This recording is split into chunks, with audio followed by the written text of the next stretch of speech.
আওয়ামী লীগের রাজনৈতিক এজেন্ডা বাস্তবায়নকারী এবং সরকার বিরোধী ষড়যন্ত্রের অংশ শান্তা ফারজানা এবং মোমেন মেহেদীকে মুক্ত বাতাসে ঘুরতে দিব না। এই 5ই আগস্টে ছাত্র জনতার গণ অভ্যুত্থানের মাধ্যমে খুনি শেখ হাসিনাকে গণভবন থেকে পালিয়ে যেতে বাধ্য করা হয়েছিল। সুতরাং আজকের দিন বাংলাদেশের মুক্তিকামী ছাত্র জনতার ঈদ উদযাপনের দিন।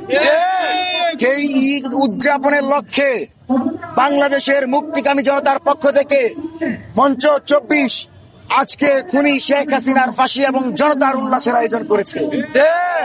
কিন্তু যখন আমরা উল্লাস করছি, যখন আমরা আনন্দ করছি, তার 8 ঘন্টা পূর্বে আমাদের এই আন্দোলনের অন্যতম সহযোগী আনম আয়াসের উপর আওয়ামী লীগের নেত্রী শান্তা ফারজানা এবং তার স্বামী মোমেন মেহেদী অতর্কিত হামলা করে শহীদ পরিবারকে আঘাত করেছে। আমরা বেঁচে থাকতে আওয়ামী লীগের রাজনৈতিক এজেন্ডা বাস্তবায়নকারী এবং সরকার বিরোধী ষড়যন্ত্রের অংশ শান্তা ফারজানা এবং মোমেন মেহেদীকে মুক্ত বাতাসে ঘুরতে দিব না। এদেরকে গ্রেফতার করা হয়েছে। আমরা স্বরাষ্ট্রমন্ত্রীকে বলবো, সর্বোচ্চ শক্তিশালী মামলা দিয়ে সন্ত্রাস বিরোধী আইনের মাধ্যমে রাষ্ট্রের বিরুদ্ধে ষড়যন্ত্র করা এদেরকে যাবজ্জীবন কারাগারে নিক্ষেপ। কারণ এরা সেই ব্যক্তি যারা দিল্লি থেকে টাকা পায় আর আওয়ামী লীগের হয়ে কুত্তার মতো গেউ গেউ করে।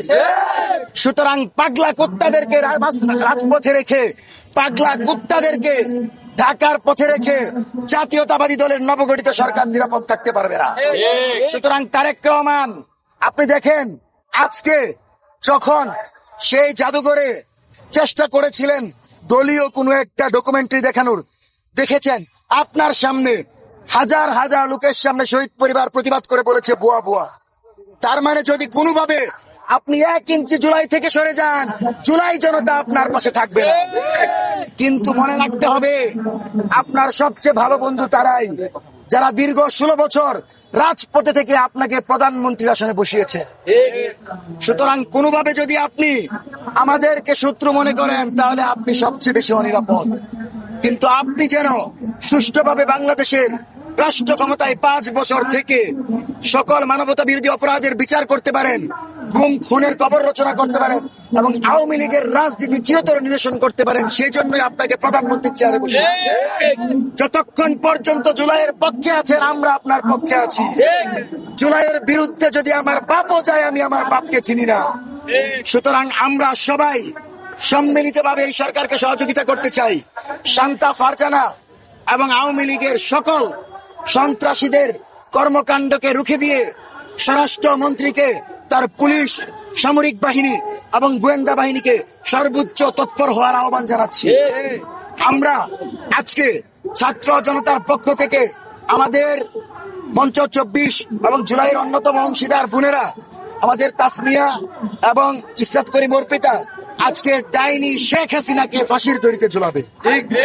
শেখ হাসিনা যদি বাংলাদেশে আসে, আমি পূর্বেও বলেছি শেখ হাসিনা বাংলাদেশে আসবে, আমরা জুতার মালা দিয়ে বিমানবন্দর থেকে ফাঁসির সেল পর্যন্ত নিয়ে যাব।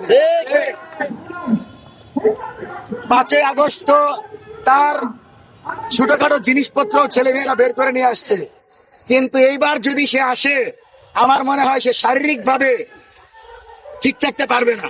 সুতরাং বলার ভাষাটা শিষ্টাচারের ভিতর রেখেই বলছি, খুনি হাসিনা যদি বাংলাদেশে আসতে চায়, আমরা তাকে সাধুবাদ জানাই। কিন্তু কোন আইনের মাধ্যমে, কোন বিচারিক প্রক্রিয়ার মাধ্যমে যদি তার ফাঁসিকে প্রলম্বিত করা হয়, বিলম্ব করা হয়, বাংলাদেশের ছাত্র জনতা রাজপথে নেমে। সুতরাং আমরা কি স্লোগান দিতে রাজি আছি? সবাই স্লোগান দিব, ফাঁসি ফাঁসি ফাঁসি চাই, খুনি হাসিনার ফাঁসি চাই।